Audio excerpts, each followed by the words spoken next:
Ladies and gentlemen, please welcome to the stage your host for this evening, Mr. Shalabh Kumar.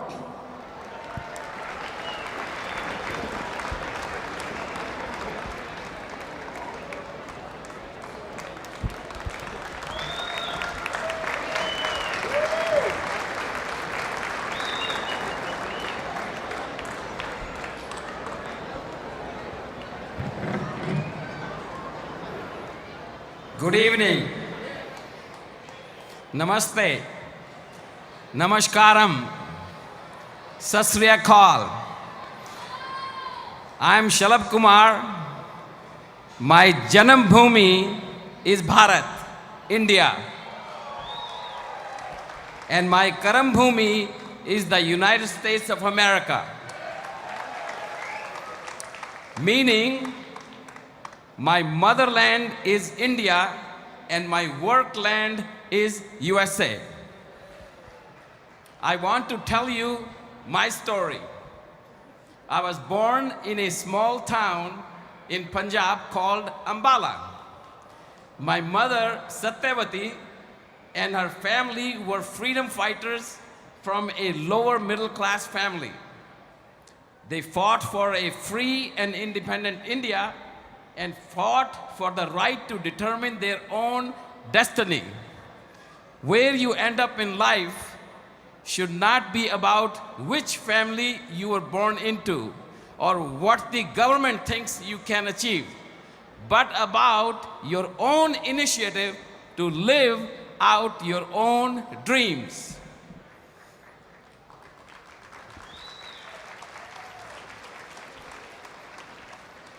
When I was 20 years old, I moved to America with an engineering degree and a dream.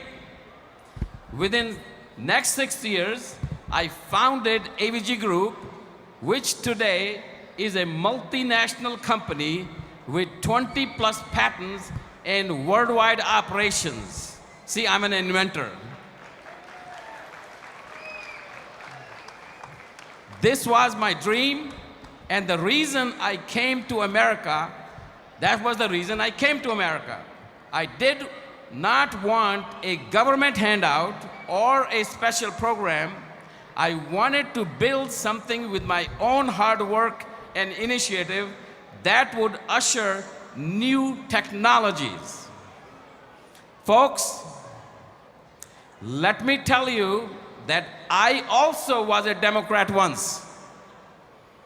I grew up admiring JFK. His pictures used to be plastered all over town as the most handsome president of the United States ever. But then, after a chance meeting with candidate Governor Ronald Reagan in 1979, my life changed. He convinced me that my values were conservative, and I became perhaps the first Republican Indian American in the country. Reagan inspired me. He spoke in bold, bright terms about winning the Cold War, expanding freedom and opportunity for all, and restoring America as the shining city on the hill which the whole world will look up to. It stirred a passion in me for politics because I wanted to preserve the ideals that drew me to America in the first place. And I wanted to fight for the country that enabled me to have such a great opportunity. A few years later, I got to know Newt Gingrich, and our friendship has lasted almost 3 decades. We spent hours discussing ideas and policies, and he is someone who thinks in big revolutionary terms. He later became Speaker of the House, and when he ran for president in 2012, I was proud to chair his campaign in Scott County, Iowa, with the best results in Iowa, I should add. Conservative values are Hindu values, as well. And I am proud to be a Hindu. I will repeat it again. I am proud to be a Hindu. I am proud to be a Hindu American. We are the culture that gave the number 0 to the world. We gave decimal point to the world. We gave astronomy to the world. We gave surgery to the world. We are a peace-loving people who believe that every person has an eternal spirit which should be in harmony with nature. Ladies and gentlemen, our guest speaker, Mr. Donald J. Trump, in his statement a few weeks ago announcing his presence at tonight's event, declared, mark these words, declared that Hindus have made a fantastic contribution to world civilization and American culture.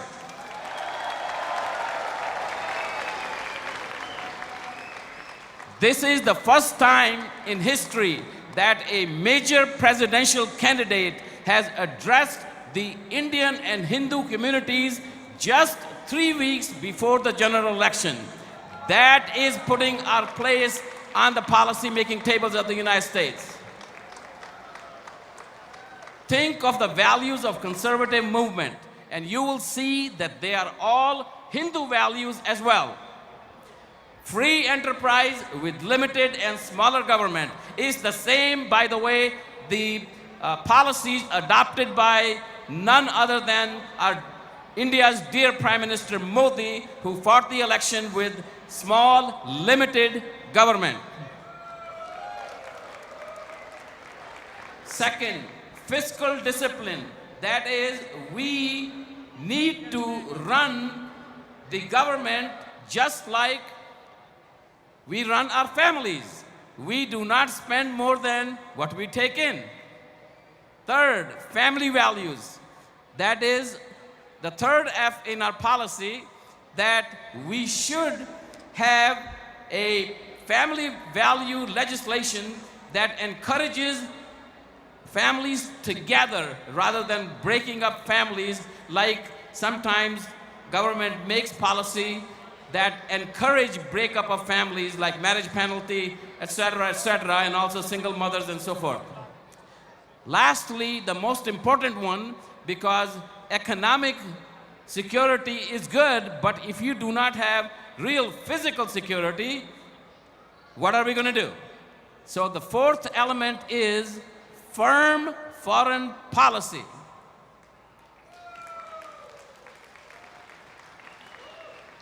I urge my fellow Hindus to think about these values and our values and ask yourselves, who truly represents you in Washington? Is it a president who celebrates Diwali in White House and next day wants to give 8 nuclear-capable F-16 worth $658 million to Pakistan? Or is it the party that wants to cut aid to Pakistan, declare them a terrorist state, and prevent them from acquiring nuclear-capable F-16s? Which policymakers in Washington want to keep the status quo on immigration? And which want to help Indians obtain green cards faster, so that highly skilled workers don't have to wait 50 years or more just because they're from India? And I believe that Hindus should have a powerful voice in American politics. That is why, after visiting the Republican Jewish Coalition with my good friend Nick Muzzin and seeing how the Jewish people, even though they are smaller in number, are able to multiply their impact by being unified and well organized. At that point, I decided to found the Republican Hindu Coalition. We too make up a small percentage of the population, but our success in American life is far out of proportion to our numbers. We have the highest rates of income, highest per capita income of all ethnic groups. We have the highest percentage of college graduates. Some 67% have a bachelor's degree. More than 50% have a master's and advanced degree. Also, like the Jewish people, we understand the threats of radical Islam. It is not a distant threat to us. It is not a distant threat to us. It affects our relatives back home every single day. If you go to Delhi, you'll see the malls all locked down. What a kind of a feeling you have when you're going to a mall and you have so much police security. I believe that our strength will be multiplied if we come together united as Hindus and Americans rather than divided by language and state and family background. We have made great contributions to America as individuals and communities, but now it is time to contribute to the political life of the country in a big way as Hindus. And I want my children and their children to be proud to be Hindus as well. We have a beautiful, rich, and vibrant culture, and we need to celebrate being Hindus and being Americans. We need to work to preserve the American dream for the next generation. My friends, the 21st century must be Indo-American century. And the Republican Hindu Coalition will be at the forefront of these efforts, working on Capitol Hill as a united voice of Hindu Americans to advance these goals. In India, we now have a new Prime Minister, Narendra Modi,